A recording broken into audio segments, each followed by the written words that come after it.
we often associate being natural with being comfortable. Well, the problem is when I think about being comfortable, I get kind of laid back, and I maybe lean back in my chair and my energy goes down and my voice gets very flat and I don't have much expression. And it's very hard for someone to feel like you're interested when you're in that comfortable state. You actually have to bring more energy to video than you do in person because we're two-dimensional and we don't have that in-person energy transfer. This is Outside Sales Talk, the best podcast for outside salespeople. I'm your host, Steve Benson, and we're here to chat with the world's top sales experts so that you can get their best sales tactics to level up your game. Welcome back to Outside Sales Talk. Today I've got Julie Hansen with us, and we're going to talk about acing virtual sales. So authentic selling with video, which is so important today. Welcome to the show, Julie. Thank you, Steve. Great to be here with you. Thanks for coming. So a little bit about Julie. Julie Hansen teaches professionals how to be more successful making sales in a virtual environment. So she has a background in acting, which really helped her kind of perfect the art of being on camera. And she's found success in translating what she's learned into sales. Julie's got a book recently published called Look Me in the Eye, using video to build relationships with customers, partners, and teams. Julie, first, can you tell me what inspired you to write your new book, Look Me in the Eye?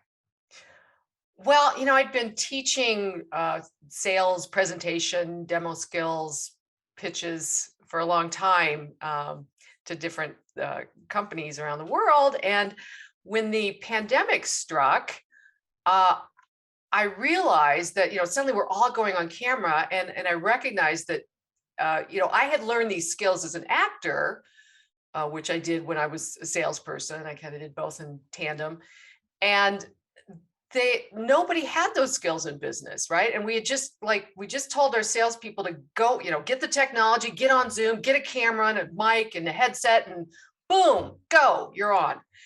And so I saw these people struggling with what do I do? Why is this so weird? And, all this awkwardness and questions and weird advice floating around. And so I realized, of course, no one knows how to do this. And so I translated that into what I'd learned into, what salespeople need to learn for our environment, and put together a video course, the Selling on Video Masterclass. And then as part of that course, I would work with sales teams and then coach them afterwards. And I would get to hear all their questions, well, what if I'm on and my customer doesn't have their video on? And what if I've got multiple screens? And how do I make eye contact if I've got 20 people on the call? And so out of all those questions, I realized there's, people need a guide for this because it's not intuitive. In fact, it's counterintuitive, much of what you do on video. So the book really came out of that as a tool for people that really never set out to have a career on camera, right? And here we are. So really trying to help people navigate this world and be successful at it. So important these days. Now, when you say look someone in the eye, do you mean stare at the little camera, or do you mean look down here at your eyes, which are below the camera on the screen? That's a good question. Good, yeah. Well, the camera is your customer's eyes, so that is, the one of the biggest differences about being on video and versus in person, and if we want to have that connection and really, create that sort of in-person experience virtually, we have to connect with people that, in a way that makes them feel like we're sitting right across from them. And there is a way to do that. And we see it all the time in television and movies. And, if you're a Peloton rider, your Peloton instructor is looking right at you and talking to you, and you feel like they're right there. It is possible. Jim from The Office breaking the third wall or fourth wall. Right, the fourth wall. But yes, you're right. You're right, and it's really compelling. So it is a skill. It is possible. It's a learned skill, and actors aren't born knowing how to do that any more than salespeople are. They just happen to have gone through the training, as did I when I was an actor. As most actors, you start out doing live theater, and which is just like being in sales, doing face to face. Like you get the energy from your audience. You can see when something lands, when it doesn't, when you're losing them, and you can adjust. Well, then I went to like my first audition for an on-camera role, and I got in front of the camera, and they said, roll action. And I just, I didn't know where to look. I didn't know if I should talk to my scene partner over there, or if I should, what I should do with my hands. And it was very awkward. And of course, I did not get that part. Maybe surprised to know. But I did what actors do when they want to transition into this new medium. I took classes to learn how to express myself and connect with an audience through the camera. And the fact that we've just not given our salespeople this knowledge is really surprising to me. We're basically hoping they figure it out. Well, I'm And I'm not hoping they're going to figure it out. I'm just going to have you tell them today. okay. Okay. so, so Good. tell me, what are some of the hardest challenges that a salesperson has to overcome when they're switching from a face-to-face sales role to virtual sales? And most of the people that listen to this podcast are field salespeople. They primarily meet with their customers face to face, but many of them during COVID have found themselves doing more Zoom calls, more over the phone interactions, or over webinar Zoom interactions. What are some of the hardest challenges they need to overcome and to be successful in this environment? I'm sure. Well, the thing to realize is that it is a new medium, and so everything is a little bit different. And the challenge is that many people aren't aware of this challenge, but the camera reads things very differently. So there's many things that the camera distorts or it doesn't pick up at all. And as I said earlier, the camera is the eyes of your customer. So that idea of connecting to your customer through the camera, like this third party, this translator that we're working with, is very difficult and counterintuitive to what we want to do. But if that is the eyes of our customer, if we're looking anywhere else, they don't feel like we're connected to them, right? And what's different is if you and I were sitting across from each other, in your office, and I happened to glance, over your shoulder or down at your desk, you'd know I was still present and engaged because we've got this shared environment, right? Well, anytime you break that connection, visually, you could be reading your email for all I know. You could be, petting the dog. We don't have that shared environment, so that's very, very different. And that's why it's one of the few ways that we can really connect with people is through the camera. So that eye contact is very tricky because then of course it brings up the question, well, if I'm looking at the camera, how do I read body language? And what if I need to share my screen? And what if my customer's not on camera? So there's a lot of nuances around it, but it's vital. And what happens, the other challenge is that we have been honing our face-to-face skills for our entire life, right? And so none of this is new. It doesn't come naturally. And we're in this artificial environment. We have to go from communicating everything, all our energy and personality and expressiveness, our whole physicality, which we used to, you know, use when we get in front of people. And now it all has to be communicated in this small space. We have to bring that same level of energy and intention and connection. And that's not easy. Well, yeah, I'd take it a step further and say not only have we've been practicing our whole lives communicating in an in-person environment, but we've been evolved over the last 500,000 years to communicate. I guess 500,000 years ago we were just grunting, but we were communicating. Right, right. Like, not Absolutely. didn't have that many words, but it was like the deer's over there. The deer. Right. Throw the Right. And spear. Throw the spear. right. So Right. we've been using these we've been sitting down with other humans and talking to them about stuff for 500,000 years, and we've gotten pretty good at it. And Right. and I think that a lot of things have changed in the last 100 years or even 20 years, but they're going to keep changing. I mean, if Mark Zuckerberg has his way, we're just going to lay in our water beds hooked up to a feeding tube, Oh God. pretending we're like in a club. Right, right. Oh Lord. It sounds like a Black Mirror episode, but Everything about anyway. Facebook is a Black Mirror episode. I We're heading that way. mean, Oh so, God. but I do Yes. think that it's hard to overcome. It is really hard to do well in this environment, and people have to be very intentional about it, and you have to act. I think that was just so. I think it's so great that you're doing what you're doing, because acting is also kind of this unnatural thing where you've learned to behave in front of the camera, and we're all kind of being forced to do that, right? Like that's one of the key Right, things, right. And and it's a skill. it is a skill. And You can go to I always, school for it, right? yeah, yeah. And the thing about acting is what I learned as an actor, it's about being yourself in a very artificial environment. And that's what we're in. We're in an artificial environment, and you Yeah. want to be yourself, but you have to bring the part of yourself that's going to read well to your customer. And we do this all the time when we're face to face. When salespeople say, "Well, I don't want to be somebody I'm not and be different on video," it's like, really? When you give a presentation, do you perhaps stand, position yourself a little differently so that people can see your screen? Do you work the room a little differently? Do you get louder? Do you get softer, depending on the size of your audience? We adapt all the time for to communicate effectively. So it's just an extension of that. It's adapting for this environment. And sure, it's going to feel unnatural at first. I mean, just like learning to type or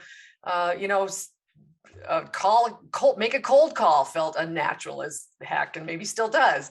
But you learn, and it becomes part of your repertoire. Hmm.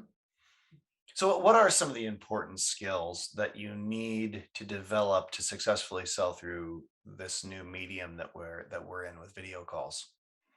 Well, certainly you need to learn to make eye contact with that camera. And that's, and if it was enough for people to just tell you, look at the camera, we'd all be doing a much better job of it. But I think if you've been on enough virtual meetings and calls, you know that nobody's doing a good job of this, right? Because it's difficult. And what I try try to help people understand is that we are used to this traditional communication loop where we say something, we see the other person responding, or we hear their response, and then we get that feedback and we react to that. And that really is broken virtually, especially if your customer doesn't have their camera on. There is no feedback. There's no visual feedback, right? Well, and the There's feedback you get is weird. Like you the can't tell feedback is you can't see my body language right now. You can't see my right, hands. You right. can't tell if I'm leaning back or forward. Like, it's you can't. Right. And I always remind people that even if you can't see your audience, people present themselves very differently in front of a screen than they do when they're in person. Hmm. They are, that's one of the things that salespeople, told me all last year was, God, people are so passive, they get on a call and they're just like, Yeah, and this is something my sales team's dealt with, like, because they're doing all their calls, over Zoom basically now. I mean, "Mhm, it's an inside sales team. It's software, right?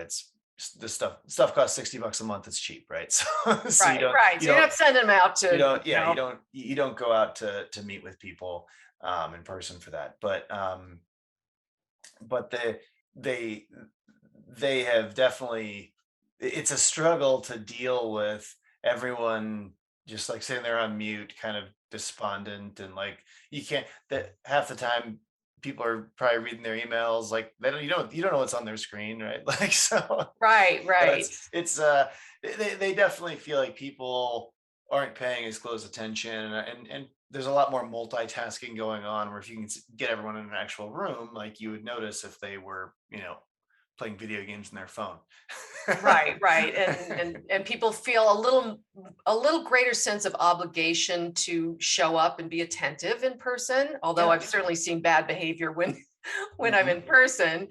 But yeah, there isn't that compelling need to do that, or we haven't developed that yet.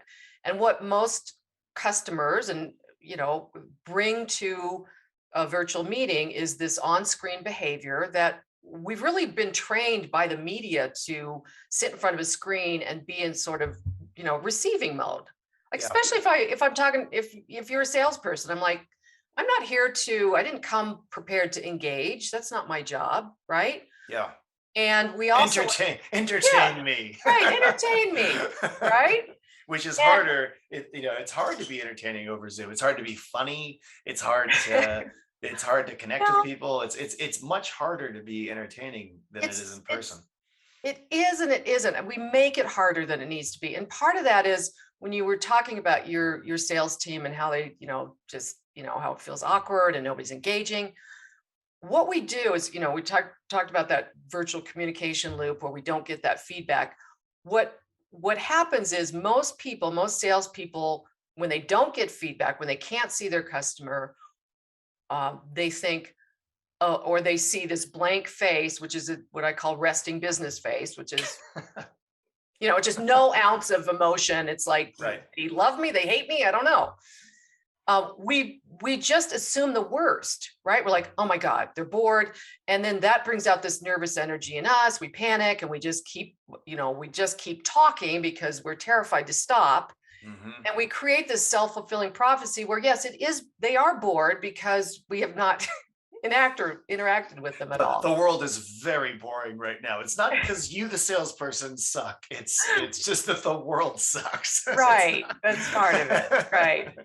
But I But would say and what I learned as an actor, part of this eye contact that I learned to make as an actor is not just looking at a blank, black dot, but actually, visualizing, sort of projecting your customer into that camera and seeing them there and imagining their reaction and imagining the best possible reaction, because that Hmm. will bring out the best response in you. There is no upside to imagining they hate me, they're reading their email. That does you no service, right? When I was early in my sales career, doing cold calls and just really, pounding the phones, they would management would give us like a mirror in our desk or like a picture of a smiling face that we could make eye contact with. And this is back in the day when you were, using, this is even before headsets. You had to hold the phone like this. I So remember, we yes. we had that. Hello. We did have the lump, that little thing in the back of the phone that you could like tilt your head to the side and like hold it there so you could type Oh, while you. yeah. We that was even technology back Oh then. my But gosh. we by looking, if you're on the phone but looking into like a picture of a smiling face, or looking at your smiling face, it reminding you to smile, if you're smiling, you come across better, right? You come across with better energy and stuff. Are there tricks like that you'd recommend to really better Yes. connect? Yes. What's the modern version of keeping a mirror on your The desk? modern version, well, first of all, the modern version is hide your image. You do not want to, the last person you want to make eye contact virtually with is yourself, because you'll catch a glimpse of yourself and nobody sees themselves and go, oh, you know what? I look pretty good. Now we're all Hmm. like, oh my God, what is going on with my hair? And why do I need to sit up straighter? Hmm. And so you're instantly out of the moment and you're self-conscious. And then a lot of times you'll check again to see if anything's changed. It's just a bad trap. Yeah. So you can't rely on that. I mean, when you're practicing, that's fine, but do all your preparation beforehand. And then you have to just be present for your customer. And so instead of looking at smiling, that fake smile, and sometimes we gotta act it out until we feel it, but do that preparation ahead of time, because the camera is really a lie detector, and anything that you're feeling is going to be communicated on your face. And if your smile is kind of tight and forced, and you're kind of nervous, or if your behavior is incongruent, it's going to raise red flags, because the focus is so tight that we are experts. Like you said, we've been around since cavemen. We've been honing these skills of reading people's eyes and reading their face. And if Hmm. that is all I'm focused on, your face better be congruent with, what you're saying and your intentions. So it's important to really get in front of that and really prepare yourself and think about, okay, why am I talking to this person? Why am I happy to talk to them? Like what, you have to do a little sales job on yourself to, think about, find something good to, something to smile about. Yeah, this is such great advice. I mean, when like I feel like I'm alone in a little room right now, but Yeah. see, it's almost like I need to pretend that you're here in the same room with me. Right, you absolutely do. I mean, this is as close to acting as most people are going to get, and especially when your customer is not on camera, because it's just like an actor. Like sometimes, I would do a scene, and my scene partner wouldn't even be on the set that day, so I would just have to talk to the camera and imagine their responses and pause accordingly and have that same dynamic flow. Hmm. And you can't fake that good enough to make that work. You have to really see them and hear them and see them thinking. And that's why I Yeah, always encourage people, like, see, if you say something funny, they're probably smiling, they're probably chuckling to themselves. If you say something interesting, they're probably going, huh. So you have to allow for those little reactions. Just because you don't see it or you don't hear it doesn't mean it's not happening.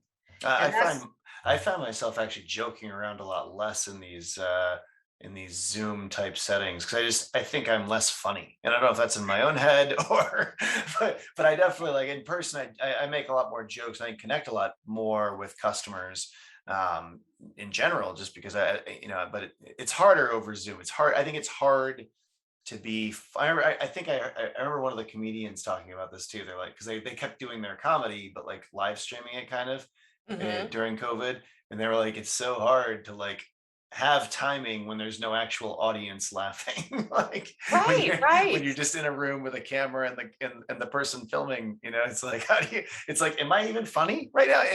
Am I funny? Right, Like, right. are you guys with me? Is anyone with me? Yeah. Like, "Hello, is this thing on?" Yeah. everyone's on mute, and I give and I have a lot of talks with like 50 people on the phone, and I'm like presenting to everyone. Usually these are like internal, like talking to the team and stuff, and like different parts of the team, and you know like you'll make a joke and everyone's on mute, so no one laughs, and everyone's a lot of the people's cameras aren't on. And you're like, was that funny? Am I the only person that thought it was funny? Right, right. Is this thing on? Is this thing Right, on? right, exactly.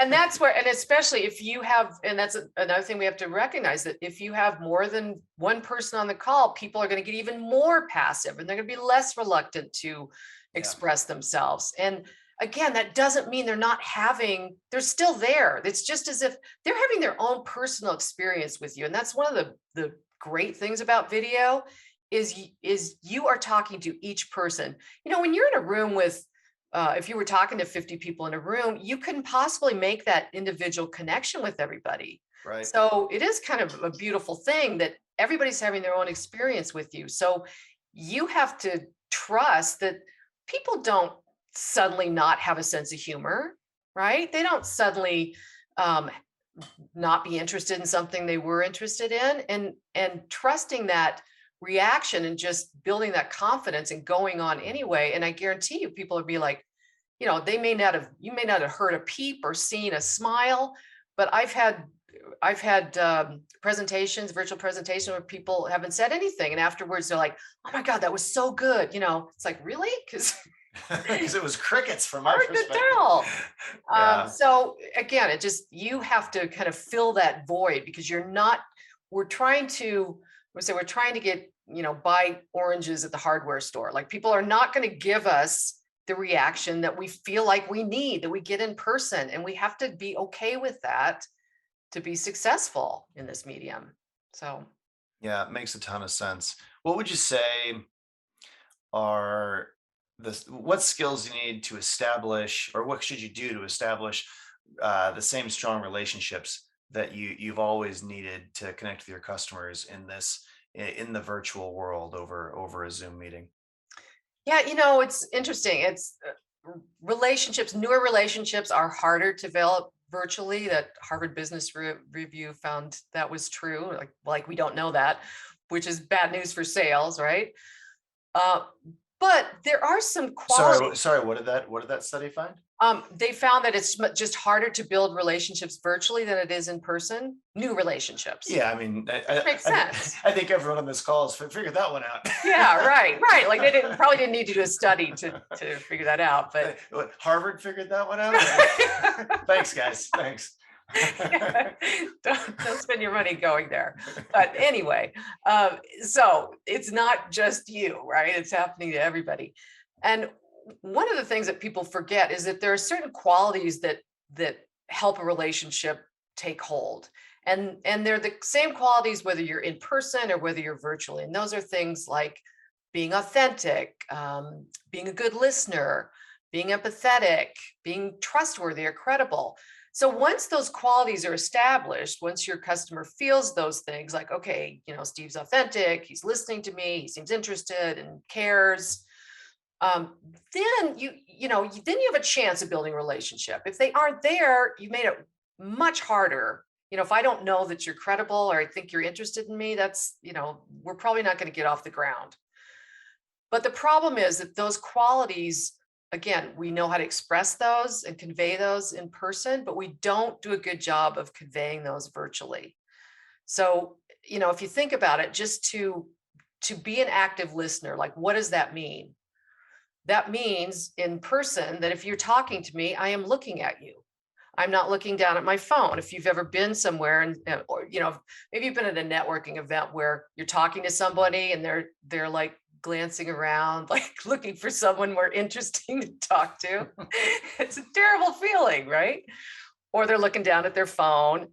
And that's we just feel a certain way about that. We feel like they're not interested, they're disrespectful.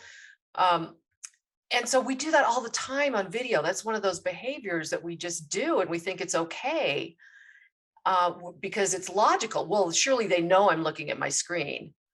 Well, maybe, but why would you expect your customer to make excuses for your behavior? Like, why are they going to excuse you?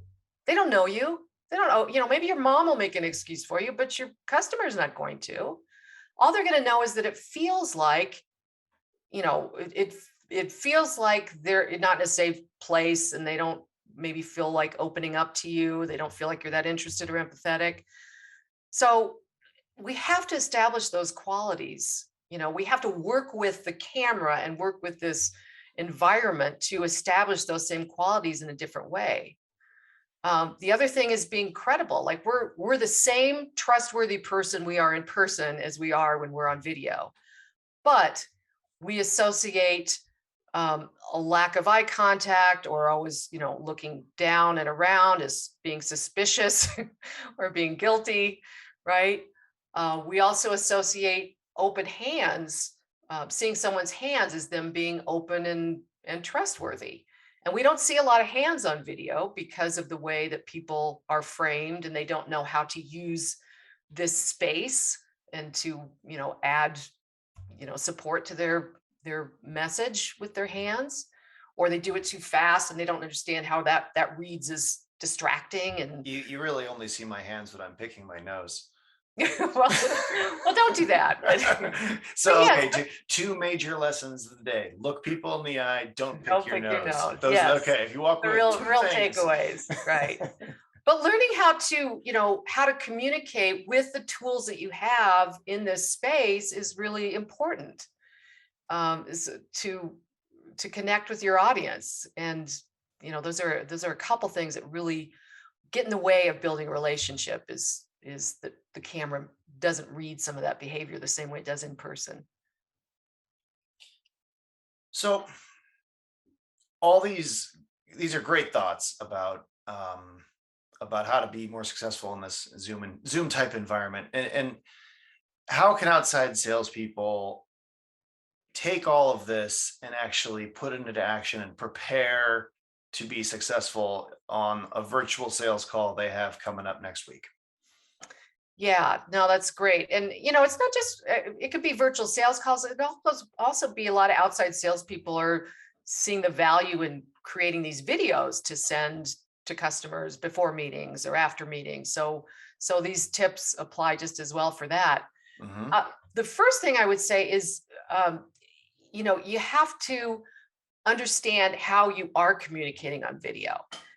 You have to see what's happening first. You have to record yourself and take a look at it, and really try and be an objective and be like, if I was sitting across from this person, would I be engaged? Would I feel like they're interested in me? Are they, how much eye contact are you making? And would I feel like they care? What's happening on my face? Am I expressing anything, or do I have that resting business face? So understanding where you're starting from, and then looking at what you need to improve. And certainly there's some major improvements we can make, which is looking at the camera. And I always encourage people to, practice that outside of customer calls, because you don't want to be focused on, okay, I want to talk about this, but I got to look at the camera and, oh, where is it? There it is. Right. So we need to practice those things outside of that customer time. Yeah, it makes sense. I guess this applies to any video call. You could be talking to a friend if you're on your phone and you're staring at their face on your phone, then you're not looking them in the eye. You're looking down to them. Right, right. And but sometimes I would say that's a great place to practice, because your friends and family, you've got an established relationship, you can get Hmm. away with a little more, but that's a great place to practice making good eye contact, and trying to move within frame, and being more engaged, and making sure your energy is right, What as a opposed great to on your customer. what a great filter that would be for like Facebook or Instagram to make. Instead of putting bunny ears on everybody, they could just make your eyes look like they're making eye contact instead of looking at your belly button. Right, right. Yeah, yeah. I'm sure somebody's working on it, but not perfected, that's for sure. Until then, this is what we got. Hard to do, I'd imagine. Well, what about flipping this around on the Yeah. for the from the reading body language perspective? So from the perspective of thinking about what the other person's body language is looking like, how do you do a great job of reading body language, which is such an important thing that people are doing in in-person calls. I've got some great examples and stories from my sales career on this one, but I won't go I into the bet. details here. But like reading, you can, a lot of times half the story comes from like you're looking around the room of executives and like, the body language of the two guys like in the back corner is like really important to what's going on, or like, they make eye contact with each other and they're like, yeah, whatever, like, or you Right, can, right. you can tell what they, what you can sense objections, you can Yep. uncover things, you can tell like, oh, the guy negotiating on price with me really hard right now, they're buying this either way. I can tell by the way that guy over there is acting. Like, Right, right. there's all these things that field salespeople do in person, but like, how do you do that as well on screen, or what tips do you have to help people be better at it when they have to be on screen here? Right, right. Well, a couple things there I'll pull out that you said. First of all, we're not going to be as good at it on camera. That's just physically impossible. But it's not as bad as you think it is, because first of all, remember we were talking about earlier how people are in front of their screens like this. So you tell me what you can read from a customer that's looking at you like this. What are we reading? Right? I can't tell if you're leaning forward with excitement or if you're sitting Right, up straight or if you're even leaning back. I can't right. tell. Right, and the face is very blank, and yeah, you don't know if I'm tapping my foot like, geez, is this ever going to end?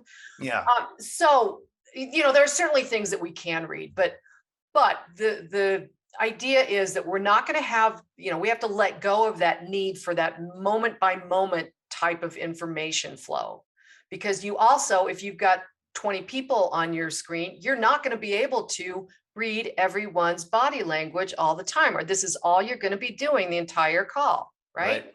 You Hmm. can't do it. It's unmanageable. So Whereas you almost sense it in a room. You can just like right. the SVP in the back like leans back in their chair when you go into a certain topic, or like, you're like you can sense what's going on. It's like we're evolved for that, right? We're attuned. Right, right. Yeah, we don't have that energy to read whatever that magic formula is, and we don't physically have the ability to do it. But there are a couple things that we can do. And the first one is when you're looking at your camera, And I'll ask you, Steve. So Steve, I want you to look at your camera. All Mhm. right. Now I'm going to do a couple things, and don't look at me directly on your screen, but just look at your camera, and then I'm going to ask you if you noticed anything. Yeah, I saw you go backwards. I saw you look away. But out of the corner of my eye, because I'm looking at the camera, it's harder. If Yeah. if I'm looking at the Yeah. camera, it's like Right, it's right. harder. No, that's that, but that's absolutely right. So you used your peripheral vision to see some major changes in behavior, right? Hmm. Like I can see you nod, right? So we actually have stronger peripheral vision than most people realize. So I can stay connected with you visually, and I can see if you're, doing something that may indicate you're distracted, right? Or I can see if there's a change in emotion, or if you're nodding, Yeah. or if you're leaning back, and which is like you said, that executive like, huh, I don't know about this. Now, what you don't want to do is like overreact to all those things, but you want to look for like clusters of information. Like if somebody does that once, maybe they just heard a noise and they think somebody was there. Like you don't need to stop the meeting every time you see something, Hmm. but you want to look for clusters of information. And, if someone is, you know, looking away a lot, and they're also unresponsive when you ask a question, yeah, you want to check in. But we can get a lot from that peripheral vision to give us a little bit of comfort that we do have some control over, what's what's going on in the meeting. And then of course we want to take some opportunities to do more of a micro check-in on people's images. But there are times that we can do that when they're less noticeable, like when if we're presenting slides, like everybody movement is very engaging. So if there's any movement on the screen, people will look at it. So if you're changing a slide, great time to like do a quick read on body language and get back to the camera.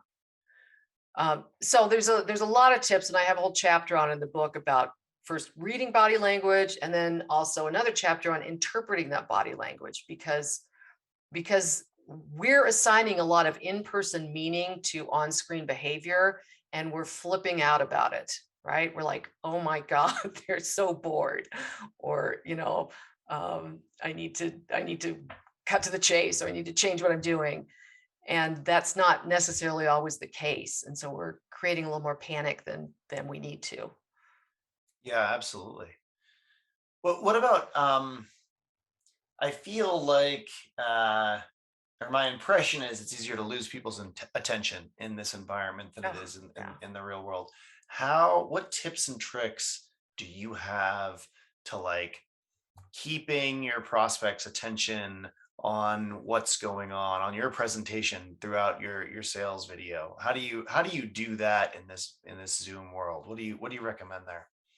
Well, first thing we have to remember is it's not our customers, you know, uh, duty to engage and interact, and they don't come prepared to do that. So you have to break that mindset, that expectation right away, and you really need to plan that interaction, because it's not going to just happen. And you have to drop the wishful thinking. So this is the wishful thinking. I'm going to say, hey Steve, I want our time to be really interactive, so just ask questions as we go. Tell me, someone tell me if that works, because right now Right. it's just white noise to people. They're like, uh-huh, and then they don't do a thing, right? Yeah. So don't count on that, and have some interaction planned. Have a variety of different ways to interact with people, not the every 2 minutes I'm going to go, does that make sense? Does that make sense? What we get is people that, they don't trust that anything's happening on their audience side, that when they ask a question, that gee, maybe it's not just dead air. Maybe your customer is actually pondering that question, thinking about whether they should answer it, formulating an answer, debating whether they should say it in front of their manager, and then they have to put themselves off, take themselves off mute. That takes a little bit of time. And what oftentimes salespeople think is they ask a question and nothing happens immediately, and they go in and answer that question themselves. And what Yeah. they're doing is they're basically training their audience that you don't need to speak up at all. I will fill all the gaps. And this is such an important point because getting answers to these qualifying questions and other key questions, getting to understand your customers' pain points is everything. It's And I vital. and I Yeah, and you keep hearing about how everyone hates this sales and over Zoom and stuff. And this, I think this is a key reason why, right? I mean, this is so important. I mean, what you're saying right now. well, it's it seems simple. I don't mean to make it sound simple. It's a little bit simple, but it's not easy, right? Yeah. It takes, you have to understand, first of all, that you have to trust that something's happening to your customer and allow that space to happen. It's going to feel awkward.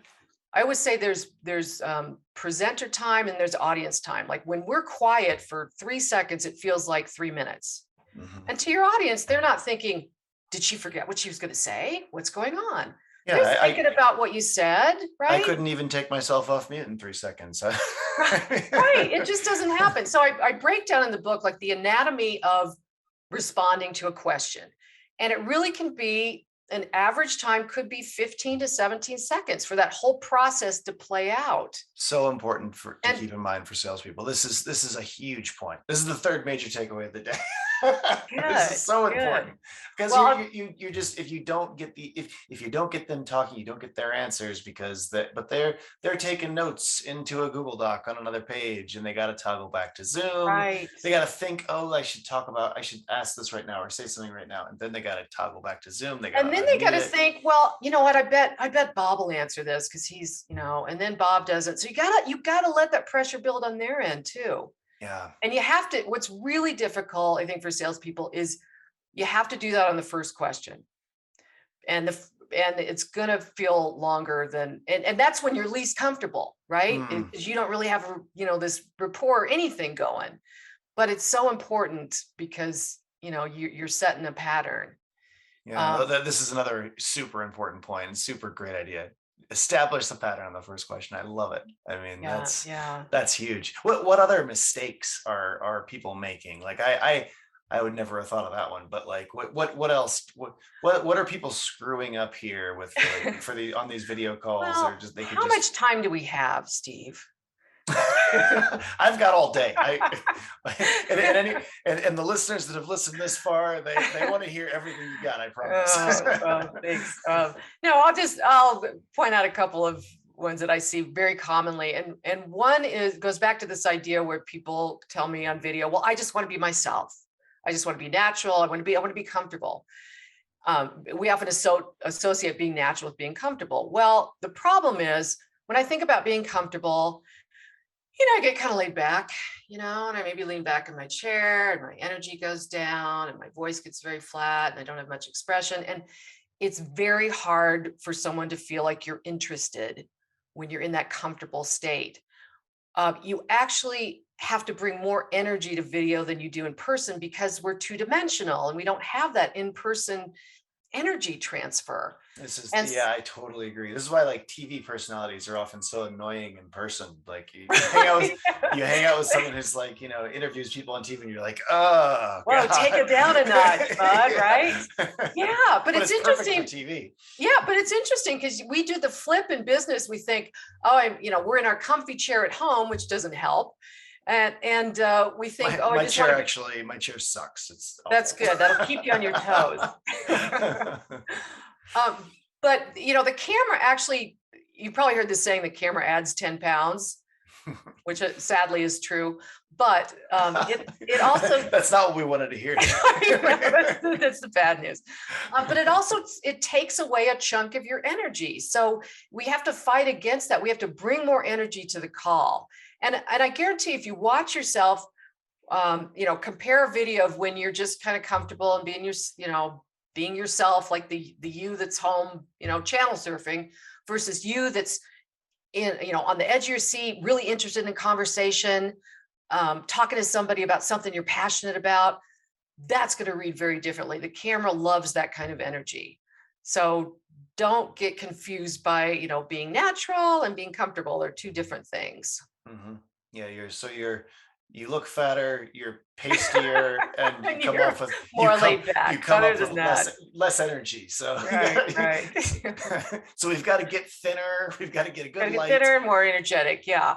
It's kind Uh, of hand in hand. thinner, good light, and more energy. Got it. Right, Okay. right. Yes. And I What? think, a what lot of other this. mistakes? What else do people do wrong here? Well, I still see, surprisingly, I see a lot of bad framing, as far as how people are positioned on video. I don't mind so much being in one side of the frame, but you want to make sure that you don't want to look like a floating head, right?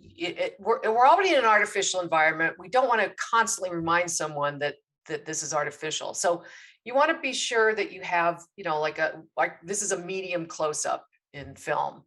And that is where we can see, your chest, your shoulders, and there's about a fistful of space between your top of the head, the top of the screen. So that gives people a nice view of you. They're able to see your eyes and connect with you.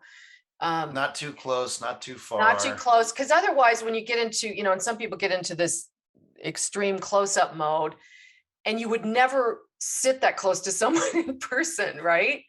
And we still have that sense of personal space being invaded because most people are, they're 6 to 12 inches away from their screen. So if you're coming at them, it can be pretty, sudden, especially if you don't know that person.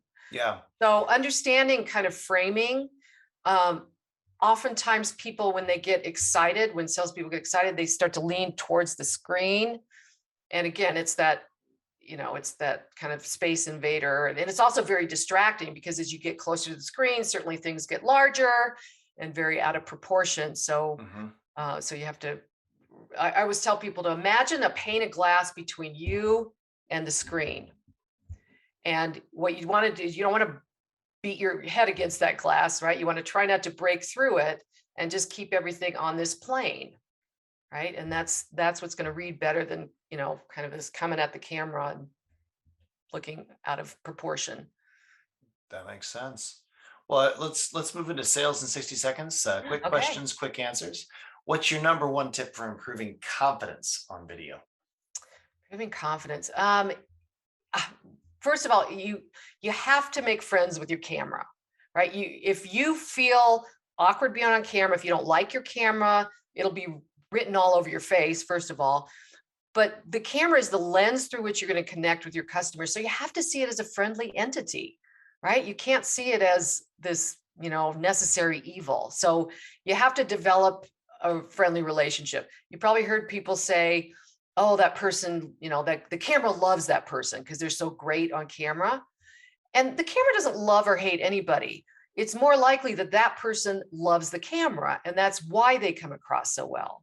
So you don't have to fall in love with your camera, but you do need to like them. You need to like it at least.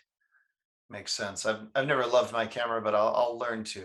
How can our listeners find success balancing both in person and virtual sales? How do they move in and out of those? I guess. Yeah, well, no, that's a great question because you really have to be able to adapt, right? But remember, you've spent a lifetime honing your in-person skills. So unless you're really new to that, they're probably pretty good. And I have to say, um, presenting more virtually, I did like one of my first in-person events a couple months ago, and I was actually better, I think, than I was before because you have to be so much more intentional and focused when you're virtual. And then suddenly you get a live environment and you bring that additional energy and intention to it.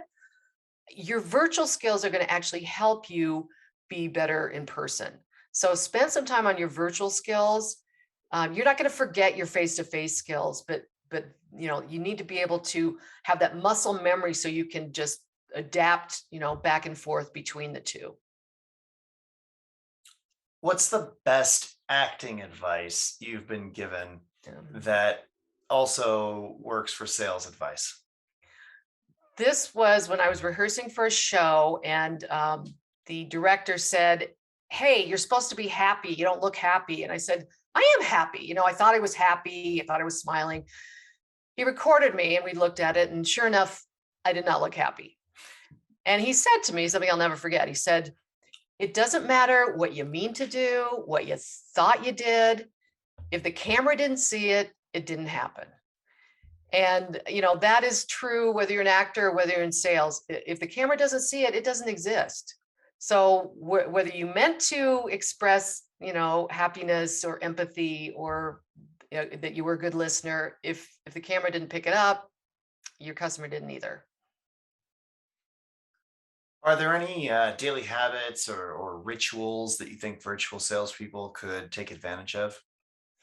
Absolutely. There are so many things, that so many working parts. I would say being a virtual seller is like putting on a one person show, right? You're the performer, you're the director, you're the lighting technician, you're the sound guy. And so you have to limit as many of those variables as possible, and go through that process of, checking every day before you get started, like, is did anything change in your background or the lighting that you need to adjust?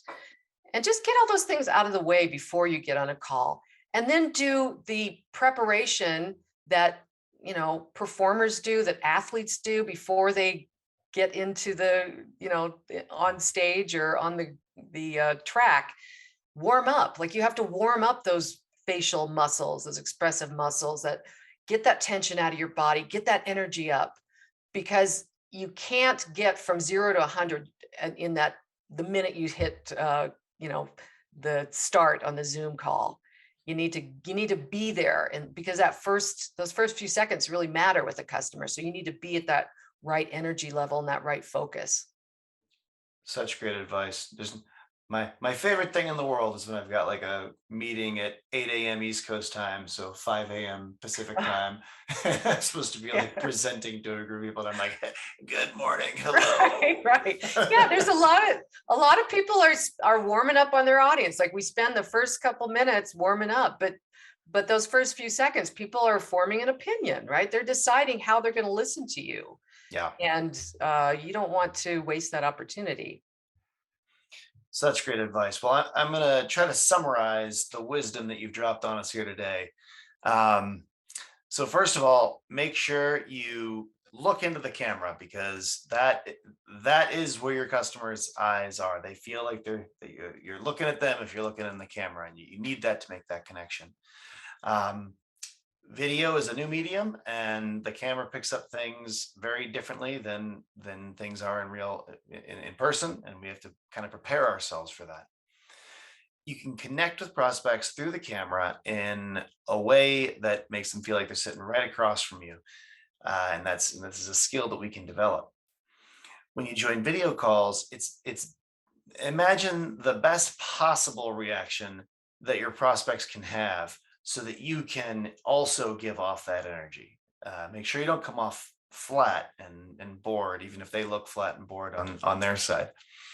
Um, Prepare before a call, and think about why you're talking to the prospect and why you're excited to speak with them, because that'll help get you in the right mind frame and energy.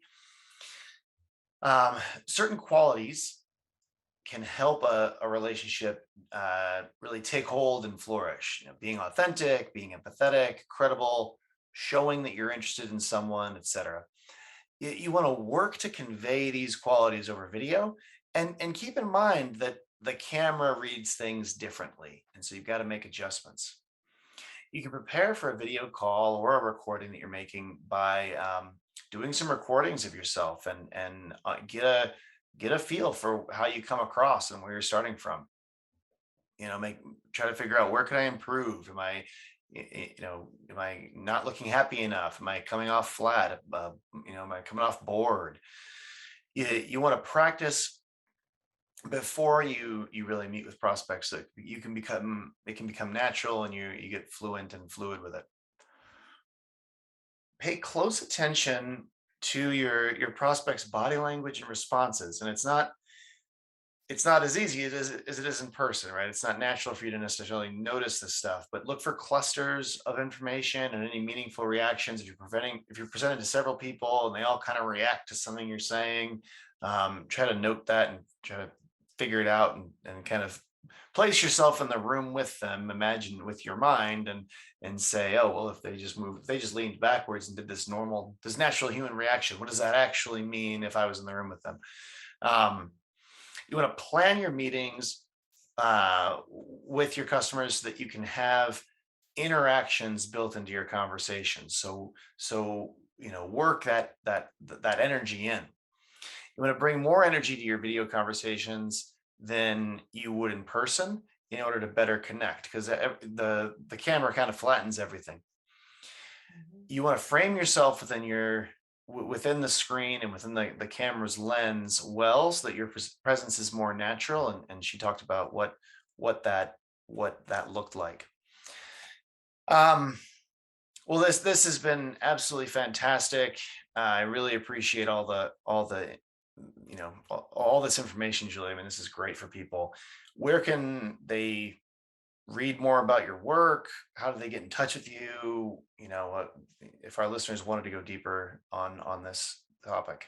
Sure, sure. And that was a great recap. We should do that for all my presentations. Yeah, I'll just follow you around.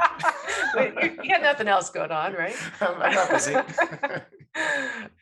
Yeah, so I'm not hard to find, but you can connect with me on LinkedIn.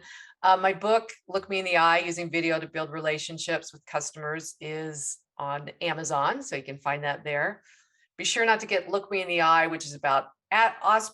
What is it? The disease where they're the condition where they can't look you in the eye, Asperger's, Oh, right? Asperger's, Yeah, right, right. that's a Okay. different book. So it's also called Look Me in the Eye. You'll know. You'll know Uh, which one's for sales. yes. Uh, and you can check out my blog. I've got tons of articles and videos on all these tips and suggestions, and access to my masterclass at juliehansen.live. And yeah, and send me any questions that you have. If we didn't cover something today that you're wondering about, it's probably in my book. I would look at the table of contents because it's very detailed. If you thought about it on video, it's probably in there. But if it isn't, please reach out to me, and I'd love to talk through it with you. Fantastic. Well, this has been a great episode of the Outside Sales Talk. If you work in field sales, you'll love Badger Maps. The #1 route planner helps you sell 20% more and drive 20% less. You can get a free trial at badgermapping.com today. If you can think of any other sales reps that would benefit from learning the skills that Julie's told us about today, definitely share the love and forward this episode on to them. Julie, I really appreciate you coming today. This has been just fantastic. Oh, thank Um, you. My pleasure. well, take care until next time, everybody.